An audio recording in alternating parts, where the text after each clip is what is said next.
So hello and welcome. Glad to see you in such numbers. Okay, let's start. Today we will be talking about physically based rendering and in general the whole concept, and I would like to showcase that in an example that I won't be diving very specifically in detail to very specific topic, but my main interest in this agenda is to guide you through like entire process and in general paint you a bigger picture how this whole system works together to give us beautiful images that we see in games.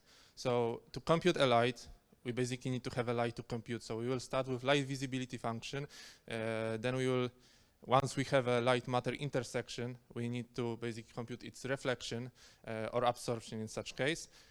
Once there is a reflection, we need to also account for the fact that the light travels within a participating medium, so there are a variety of phenomena that can happen within the air or any participating medium.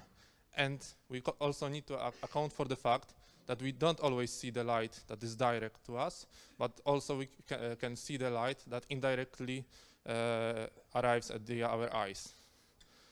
Oh, I've done something wrong, not this button, sorry.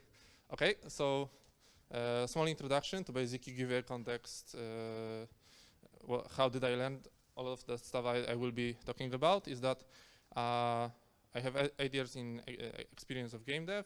Some games that are listed here you might recognize, and my basic specialization is rendering, and my main focus of study is physically based rendering and everything light related. So, yep, that's the background. To give you an introduction and basically a map of what this talk will be about is that I want you to give you a foundational knowledge to navigate within quite complex environment of lighting and different topics that are usually tackled in detail.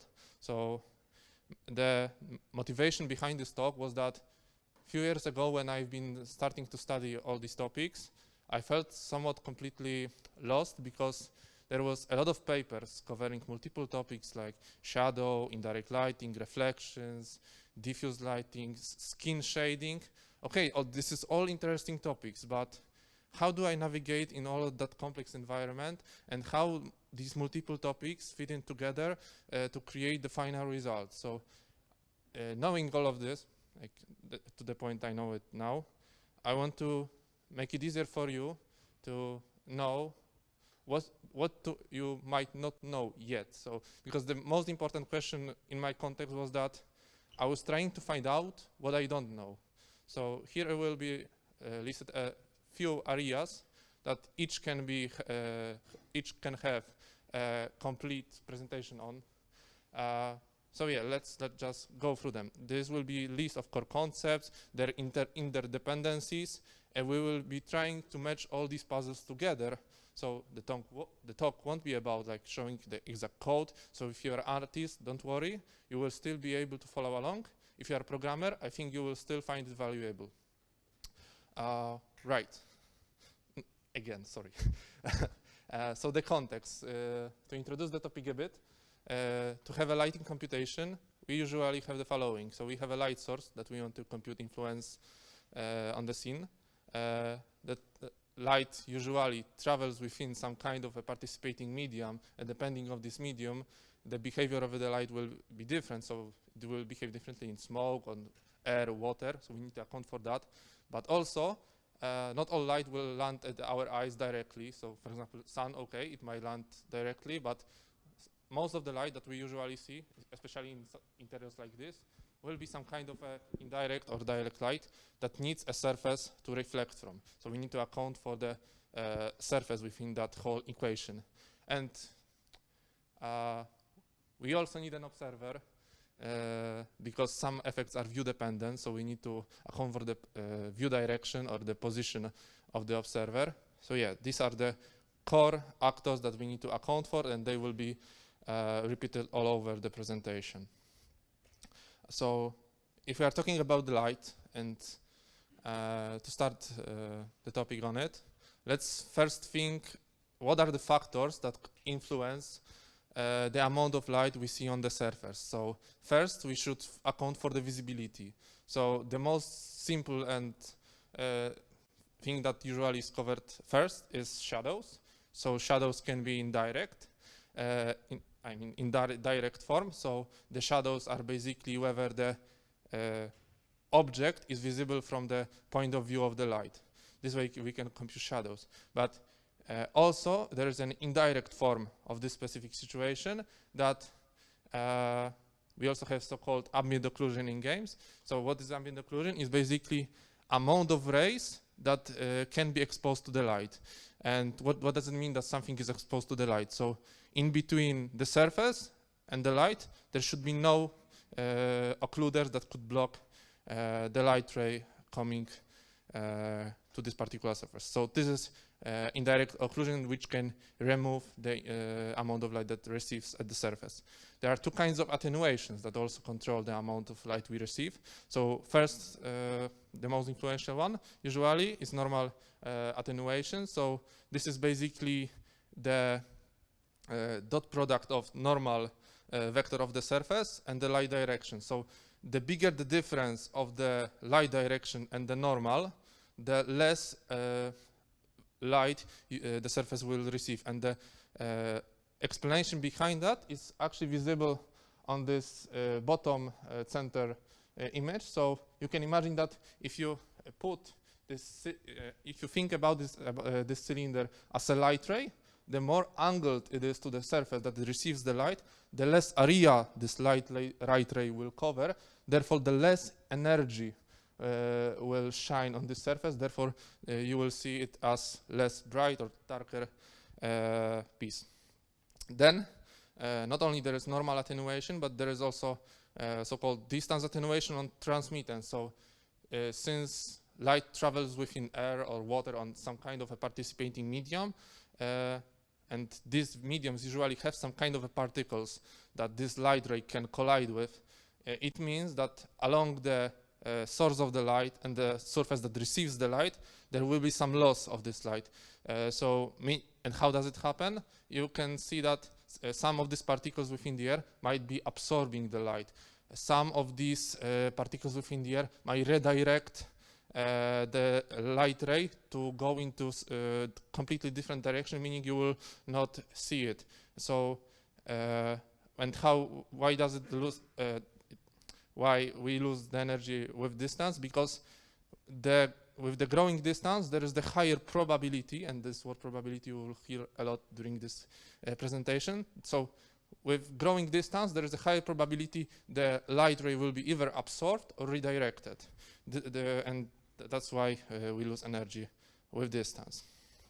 Next, so if you want to remember one thing or one formula from this presentation, I would like to bring your attention to the rendering equation, which is, I think, a founding equation in the rendering and in general light transport and light processing. So it might at first seem kind of complex, but in practice it's very kind of natural. And so how it works? So he observed that the amount of light a surface receives is basically equal to the light coming from all directions.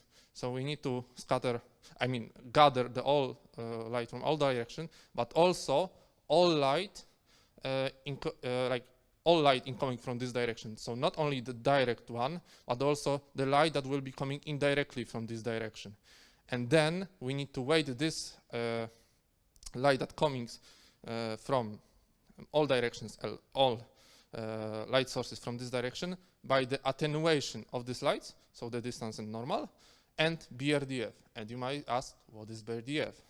And we will tackle that next. But to summarize, the rendering equation is something very important in general rendering topic, because this one equation is basically a recipe to render a physically based and realistic image. Everything below is sort of a detail, and if you want to render realistic images, this is a ground we usually refer to make good decisions that are grounded in reality.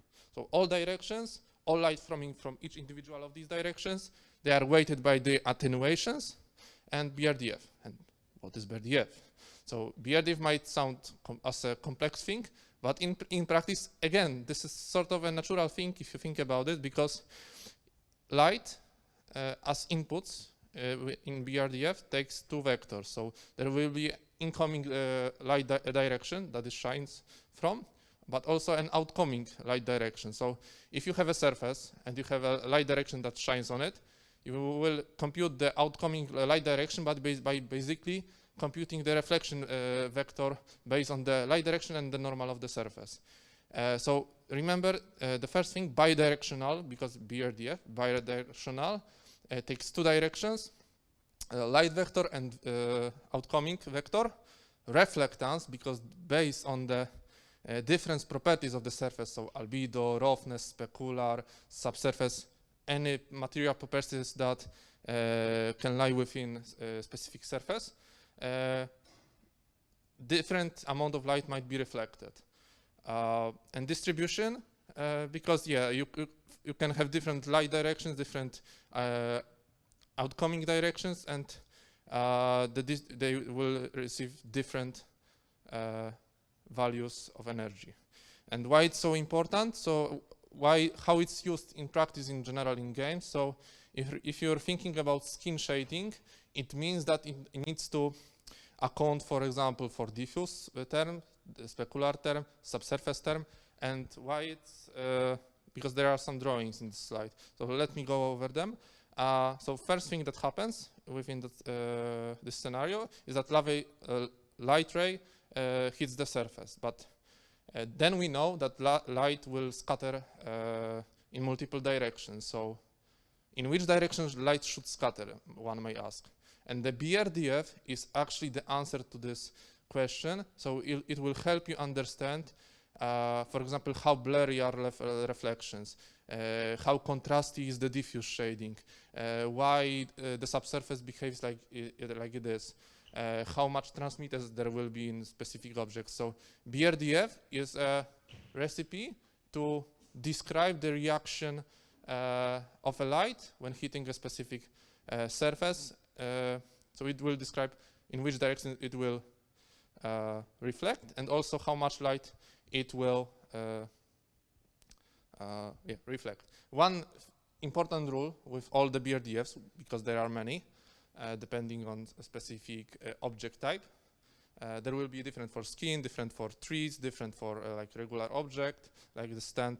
One specific rule that all of them must follow is that the total amount of energy we reflect must be less than the amount of light that is incoming. So basically, we cannot make object emissive by default because there is an assumption that always on a light surface hit there will be some loss of an energy. So this is energy conservation rule that we must follow when creating our own BRDFs, because we have an option to do it. Okay, so we've talked about BRDF. Let's talk a little bit more in detail about it. So the most simple light matter interaction that you can imagine is perfect specular. So a mirror-like reflection. So you have a light that hits the surface. It will leave the surface at perfectly reflected direction, just like a mirror would do. But specular is usually much more complex than this, because in physically based rendering world, we also need to account for the microfacets. And if you don't know what microfacets are, it's basically tiny bumps or tiny geometry that is much smaller than pixel would be able to show you.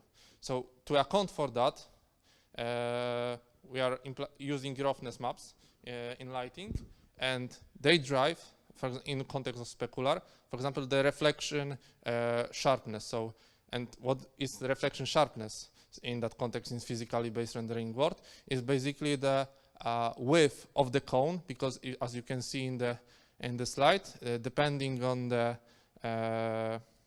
roughness value of the surface, the reflection cone might be extremely narrow, meaning you will see a very perfect mirror reflection within the view.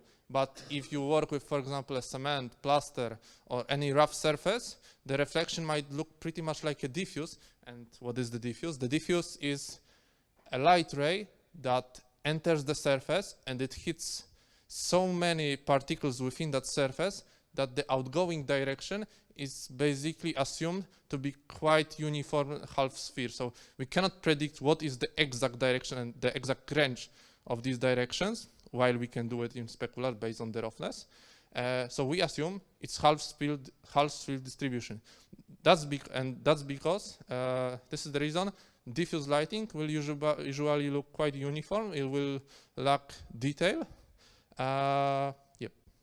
And if you combine these two, specular and diffuse, you will see this specific shape that you might recognize within the lighting paper. So this tells us, this diffuse plus specular image one, how the light might behave. So depending, because we are merging specular and diffuse lobes together to see what might be the outgoing directions in specific BRDF.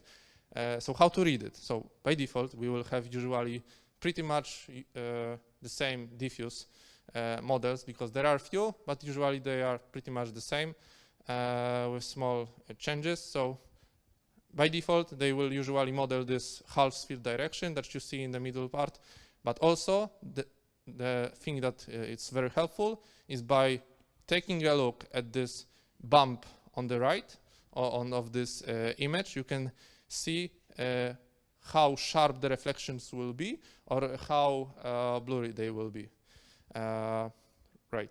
So summarizing, the BRDF is helps you understand what might be the probability for a ray to go into a specific direction and how much energy it will reflect. Going further into specular details, as I've said, we are working with microfacets based models. So depending on the granularity and the amount of bumps and displacement of these microfacets, we will have different specular behavior. In the image in the left, you see that you have a completely blurred reflection. It's pretty close to what diffuse could look like.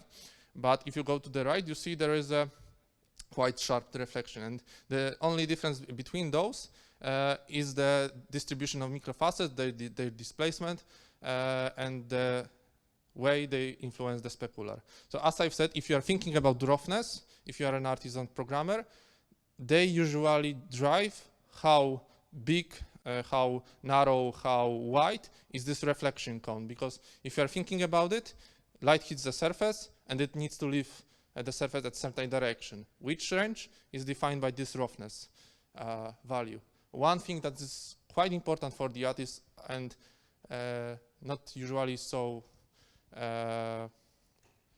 understandable at first is that if we are making objects more rough, they might look a little bit more dimmer or less contrasty. That's because since we are having larger cone, we are blurring the lighting data quite a lot, so high frequency details will be quite average. So in the context of the sun, you can see that on the right ball, it's pretty intense. The sun tends to be like in thousands of luxes. So this energy will spread across many pixels on this ball, but the complete rough ball kind of looks less intense, but it's correct because this energy of very small 1 pixel was distributed among a lot of pixels. So it meets the rule that we cannot reflect more energy than we initially received. One major rule that drives behavior of the specular, and if you want to understand how the specular behaves, is basically what we've been talking about till now. But right now it should be pretty much more apparent what happens. So normal distribution function helps you understand and describe by math, if you are a graphics programmer, what is the exact width of this cone that drives the reflections. So it inputs a lot of data. So it can be roughness, it can be a view direction. But using this function, and huge kudos to Krzysztof Narkowicz, who did this amazing shader toy example, which really helped myself to understand, okay, what are these different functions do, because we will now be basically iterating over. So imagine you want to construct your own specular behavior. We will be talking over how to construct one, and this is the first part that you need to account for. So we need to construct it in a way to control which directions we want to trace, whether it's direct or indirect. So normal distribution function basically gives us information what is the size of this cone. So if you are seeing that, okay, I have low roughness, this specific distribution of reflection direction that I want to trace, it's extremely small, basically like a small dot. But if the roughness is high, it will be covering pretty much entire texture on the example in the right. Then, since we are still working in the microfacet distribution, there are a lot of phenomena that can happen because of that. Not only they will change direction, but as we've told, there is a light visibility that we also need to account for. So the same rules also apply for this microworld. So these microfacets that we work with can also occlude each other, they can mask each other, but also they can work additively. So these light rays that are bouncing around this microfacets world can also bounce in a way that the light ray that you might not receive at start, because of the interreflection that happens in this micro world, you will see it as a bounce within the microfacets. So yeah, this is geometry shadowing masking. So we need to account for the fact that there are a few phenomena, so shadowing, masking, and interreflections that can drive the intensity of the reflection, so whether you see it or not. But also, if you are seeing it in practice, what it gives me as an artist or programmer, the exact difference is that you will see that the rough surfaces are usually much smoother in their specular. So this gives us an ability to make the reflection look much smoother, as it's visible in the shader toy example by Krzysztof Narkowicz. Okay, we again refer to microfacets because we're speaking about their displacement, their height, their distribution.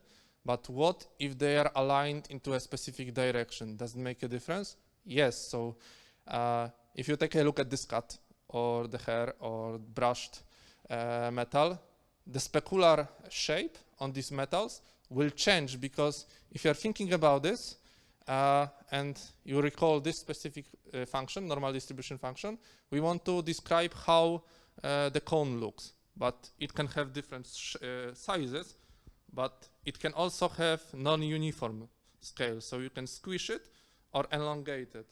So by using anisotropy, we are saying that the percentage of microfacets it tends to be aligned into a specific direction. So it happens on surfaces, as said, as hair, this cotton, right. So I would like to basically emphasize that if we are thinking about lighting and how surface reflects the light, it's quite important to consider what is the structure of underlying object. Not only its color that is normal, but also the roughness. It's much more than the like blurriness of the reflection that you may at first think about it. It's a shape, as we can see in this particular context. Okay, so now the last part when it comes to the specular that's usually included. So we are on a mission right now to build our own specular calculation. So we started with normal distribution function that drives our cone shape, size. Then we accounted for the fact that some of the light might be shadowed. Then we also accounted for the fact that microfacets might be all aligned to a specific direction, changing the shape of this cone. Now we want to answer the question, Okay, but what is the probability of a ray to be a specular reflection? Because not all rays will be equally probable to be specular when hitting the surface. This specific function, Fresnel, gives us actually this answer to this question. Do I have to use diffuse reflection or specular? And in what proportion? And why in such? So if you are thinking about this, is that you tend to see much more reflection at grazing angles, as you can see on this teapot. So the more rays are, the more perpendicular in the context of view direction and the surface normal, you will see more diffuse. If you are seeing the edges of an object, you will see much more specular. Right. So this controls the proportion of diffuse and specular, and this allows you to basically complete the construction of the specular computation. And there is one specific example of specular that we also need to account for, and in general BRDFs. There is a difference how metals and dielectrics behave. So metals don't reflect diffuse. Why? Because diffuse, as I've previously mentioned, is that light rays are entering the surface. They are colliding with a lot of particles within the surface. Some of this will be absorbed. Some of this energy will leave the surface, and we will be able to see it. So this is not happening at metals. What happens in metals? Every ray is basically treated as specular. It's a specific case for lighting. So what happens? The only thing you see is the reflections. Metals can have, of course, different types of roughness to control the sharpness of these reflections. And what about metals? So metals share both specular and diffuse, and you can think about it like a cup of liquid. So there is a light ray, it enters the surface, it collides with particles, and it will reflect the diffuse part and the specular part. There is one common question that is on the forums, in the projects that we usually hear, is metallic binary, and people are usually very confident that no, it's not binary, or yes, it's binary, and I would say they are both right and they are both wrong. So in context of a game dev, we are working with limited texture resolution and limited display resolution. So ideally, in most type of the surfaces, metallic should be binary. But since, take an example of metal covered with dirt. So we will hit sometimes metal, sometimes we will hit dirt, but we don't have finite enough resolution to hit and describe that, okay, we've hit the dirt, we hit the metal. We are trying to average this out by basically using grayscale information in the metallics. And I encourage you to only do it on the transition parts. If you are using metallics on like entire surface, that's most likely not the best idea. Right, so you should do it with caution and strive for using binary metallic, but on the transitions to avoid aliasing, which is basically a problem that occurs that you don't have enough resolution to model a specific behavior. There you are allowed to use non-binary values. When it comes to specular input in Unreal, people tend to ignore it because it tends to not to do as much. So people sometimes ask, okay, what does it do? Why it's so insignificant in this whole process?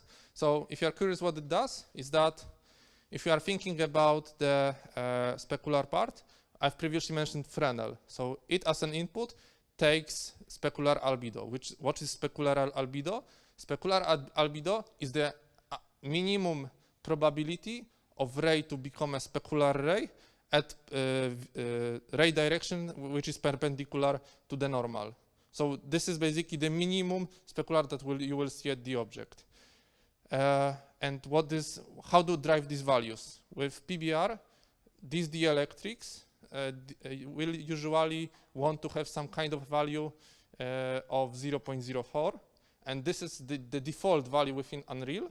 And most physically based dielectric materials will work pretty much well with this value, and that's why you don't really need to touch it, and why it's also not as useful for the metallics is because the specular in metallics, as I've said, is in practice base color, because base color isn't the diffuse. You shouldn't interpret this as a diffuse.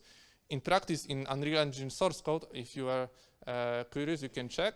The base color will be reinterpreted as a specular albedo for metallics based on the metallic masks.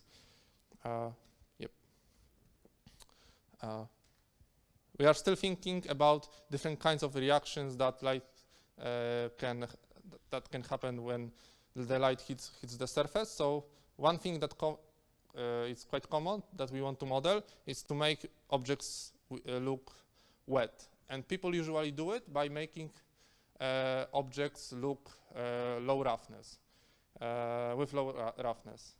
It might be fine, but it might not be the ideal solution. So what you would want to do is basically compute the additional thin layer of specular that would hit this thin layer. It would transmit through this layer, and you would basically end up with two specular rays. Therefore, you would have two different specular highlights, and that you could. This is how you could do it, and this is how you could also use this knowledge in practice. So if you are thinking, oh, I want to make wetness in my game, think about implementing clear code like code within your shading models. It will give you a lot more quality than you would receive if you would only use low roughness on such objects. But I have to, of course, say that computing double specular will be heavy, because the specular is the heaviest computation for the lighting, so be careful with that. Okay, so this is the part where we will continue forward with the topic that we know how much light hit the surface, we know how much light reflected the surface, but we also need to account for the fact that some of this light energy will be lost during the travel of the light within the air or water, smoke, or any other participating medium. So you should think about any participating medium like water, air, smoke as a collection of particles, and the light it will interact with these particles in many particular ways that I will now describe. But you should expect that with growing distance, as I've said, there is a higher probability of these phenomena to occur. So one of the best explanations behind what happens with light when it travels through the air or water was in Nati Hoffman SIGGRAPH PBR talk. All the resources, of course, will be attached at the end of the presentation, so you will have an access to it. Don't worry, I will link them. So yeah, this is one of the best explanations for it. So the core phenomena that we should right now care about is that light can be absorbed when it travels through the medium. If you are thinking about a light, you might think about it as an energy. So if it travels through the water and with growing depth, it will start to lose this energy. Where this energy will go to? So it might go to be a thermal energy or any sort of energy. Basically, we will lose the visibility of the light because the energy will be transferred somewhere else. This is also the reason that, for example, water in greater depths is pretty much colder because the light doesn't go there because it's lost with distance. So this is the absorption part. So the first image shows that, okay, I have clear water. There is basically no absorption here. We are seeing pretty much it as a transparent glass. The only thing that happens here is the change of the direction, because if there is a different density between air and different density between, in this particular context, glass and then water, the ray will change its direction according to the Snell's law. If you want to learn more about this, Snell's law, Google it. Yeah, but this is the first phenomenon that will happen on the in-between different densities of participating mediums. Then there is the second thing that we are talking about, absorption. So the loss of energy when light collides with particles, and the energy is transferred into some kind of an other energy, potentially warmth. Then there is scattering part. So we are still talking about particle collisions. Like particle collision is a big thing in lighting. So what can happen when light ray hits the particle? It can be redirected.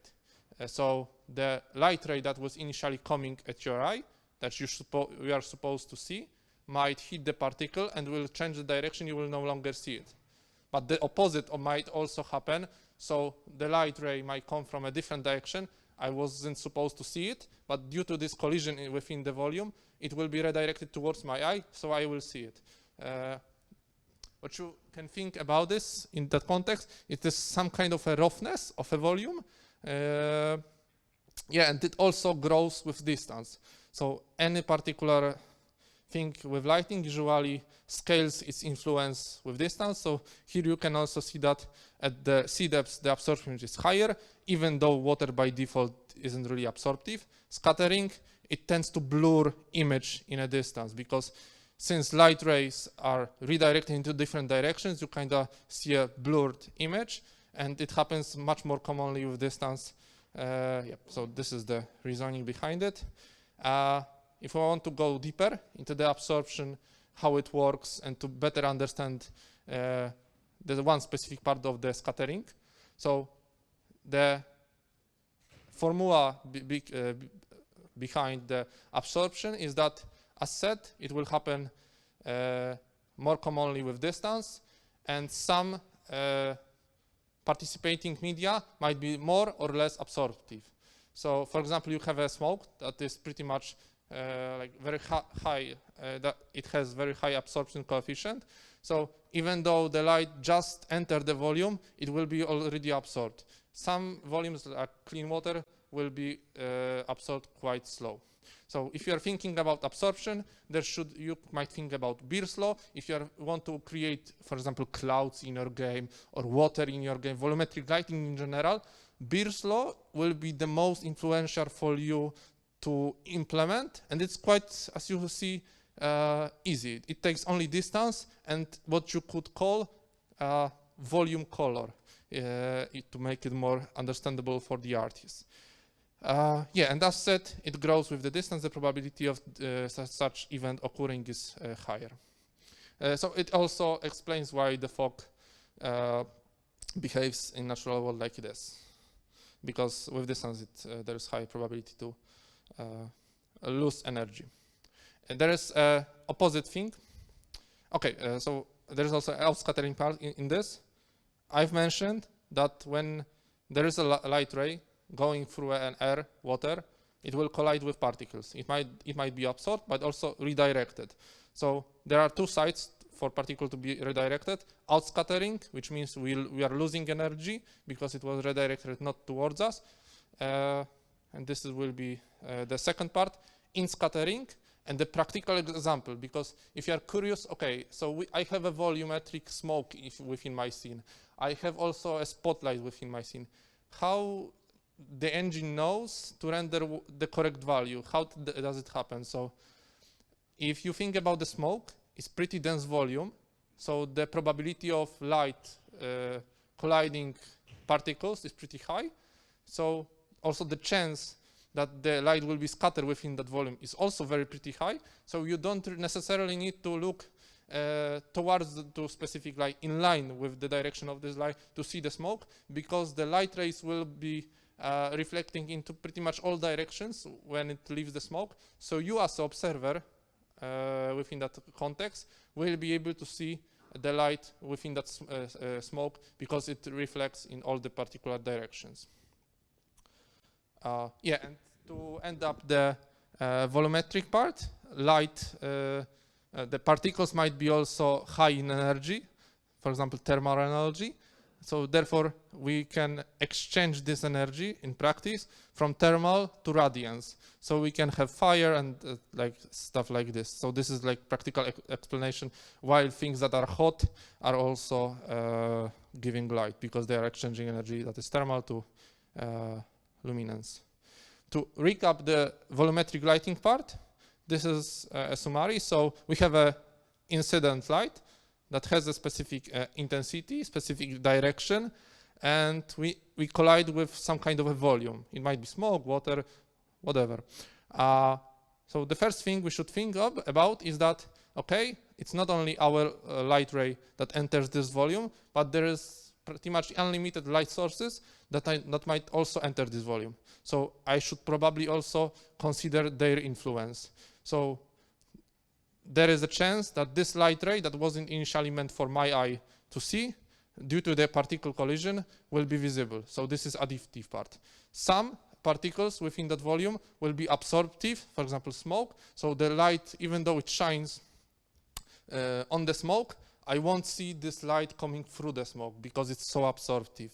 And of course, outscattering, particles might be redirected out of my view. You might be quite surprised that I'm mentioning subsurface scatter right now, but I've done it intentionally. So how to think about subsurface scatter is, in my understanding and my study, was that it's basically the same thing that happens within the volume, but in the scale of a skin surface. So we still are entering a specific surface. Then we are having a lot of particle collisions within our skin. So some will be absorbed, some will be redirected, there will be inscattering and outscattering. So if you really are thinking about it, subsurface is sort of a volumetric lighting within the object. And one thing that I also need to mention is that some light might be intense and lucky enough that due to its particle collisions or avoiding this collision, it might go through the object. So you will see the light shining through the front side, and since you are watching the back side, you might also still see it. It might not happen in general regularly if you don't want to model foliage or like skin, because this particular function with your BRDFs allows you to model this specific thing. So you have a thickness of the object, so you can think about this as a scale of a volume, and the higher the scale of the object, the bigger it is, the higher probability the light will die off within the volume. The reason why we see subsurface scattering on very thin object is that the probability of the light exceeding the surface at the other side is pretty high because it's thin, so the distance isn't high. So yeah, that's because that's the reason. And one thing to mention when talking about subsurface scattering is that it might be back scattering, so it might be leaving the surface at the backside of the object, but also subsurface has this function that it can leave the surface still on the front side, but at the completely different place that it initially entered. So this is the reason why you see very soft shadows at the skin, because the light enters the skin and it goes through the through the volume of the skin, and it might collide in a way that you will receive these small gradients in the shadows, because it will enter at the somewhat different place that initially entered. And this is the difference than the diffuse, because diffuse assumes the light enters and leaves at the very same position. So that's why in diffuse usually don't see these small gradients. With indirect lighting, I would like to basically show you that there is already a similarity between direct and volumetric lighting.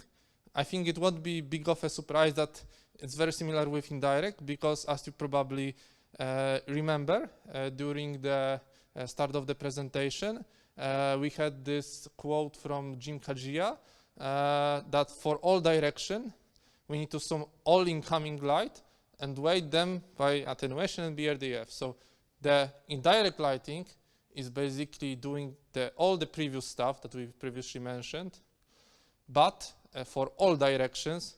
So we want to basically consider bigger context for our environment, because as we can imagine, not all light that we are observing will be directly arriving at our eye or after just one bounce from the surface. So we need to consider that light might bounce multiple times before entering our eyes.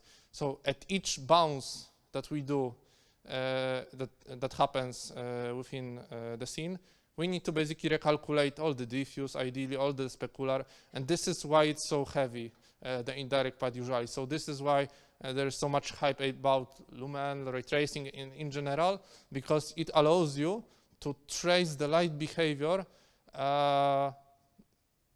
by sampling the scene.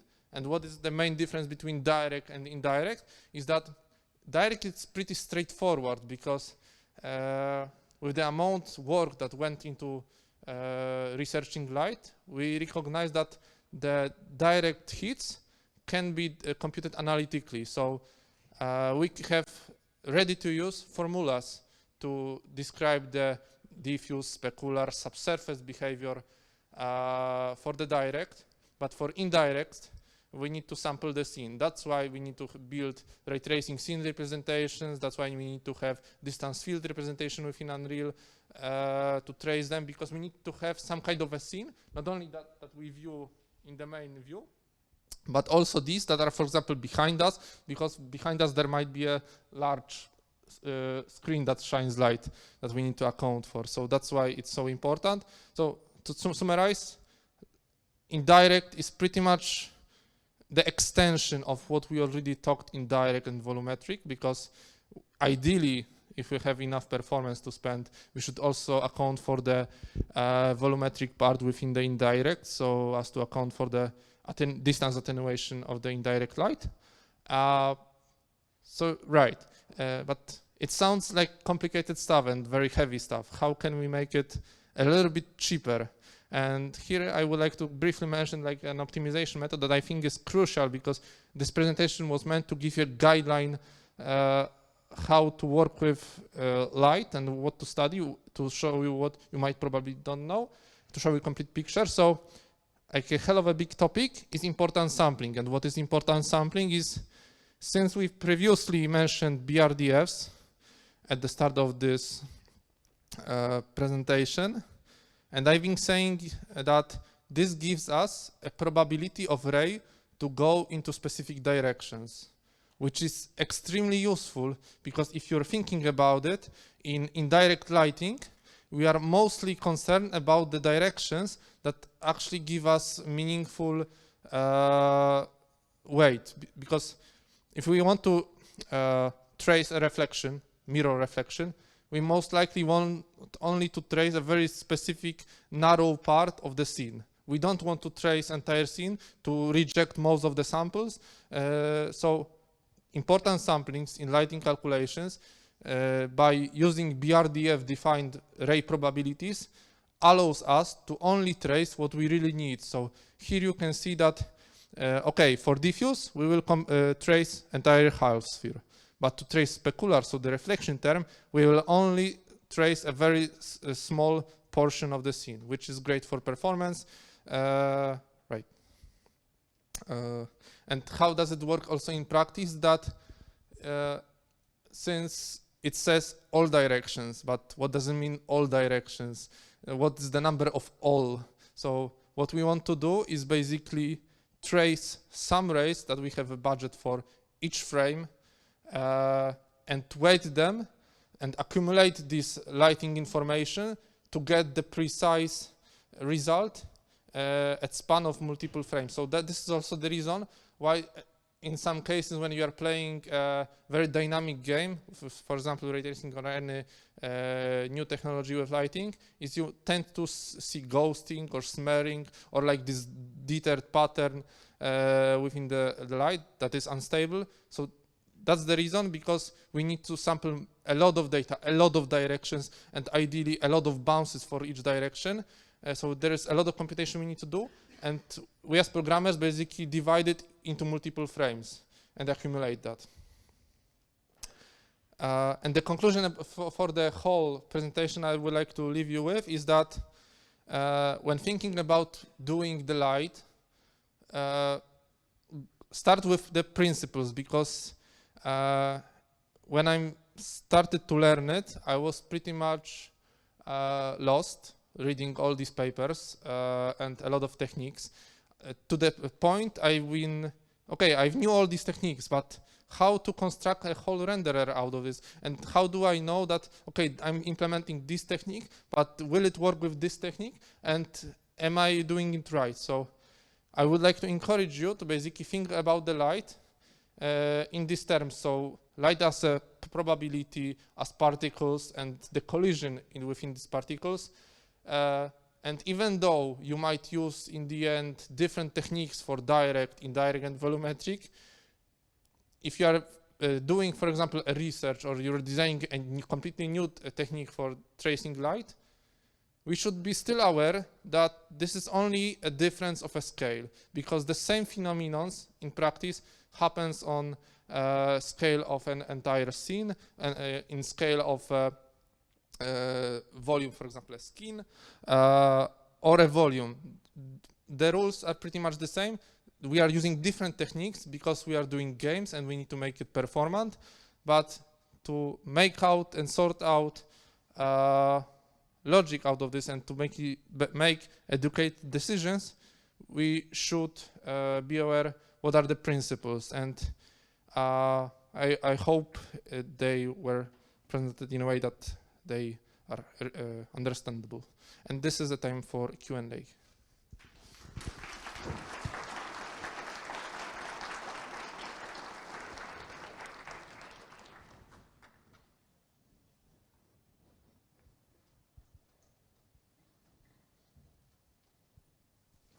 Hello. Hi. Yep. Hi. So you were talking about the Fresnel. I'm here. Oh. You were talking about the Fresnel, that this is the ratio between the specular and diffuse, right? Yep. But it sounds like a mistake, because if we calculated some light, we will take a sum of it. So a human being is taking all the things and they're added up. Does it mean that there is a mistake in the system, that some light is calculated twice and we just have the wrong calculation where the Fresnel is actually helping us, reducing it? So the explanation for this question is that I've said we are working with probabilities. So Fresnel gives you a probability that light might be either diffuse or specular. So if, for example, if you are doing a path tracer, you are not doing diffuse and specular separately, so you don't have to add them because you're not having them. You're basically either doing the specular ray or the diffuse ray, because each ray can do one thing. It can't hold two different intensities, and this division between diffuse and specular is only a simplification for us, that this is a specific lighting behavior that we want to model, and then we want to weight these behaviors by their probability. So weight Fresnel in that context is probability that this this ray is specular, since we, as said, work with finite resolution of a surface and the screen. So we are not adding them. In practice, we are lerping them. So like we are taking a proportion. I would like to ask, how would you approach changes in PBR when dealing with ray tracing? Because, of course, everything here is an approximation of how light works in real world, but ray tracing gives us opportunity to have more precise approximation. So how would you alter the calculations inside PBR? Would you like, for example, clear coat? Would you treat it as first refraction, then through the clear coat, then reflection of the material itself, and then refraction again? Because these are, for example, 3 ray steps, and it would be expensive, right?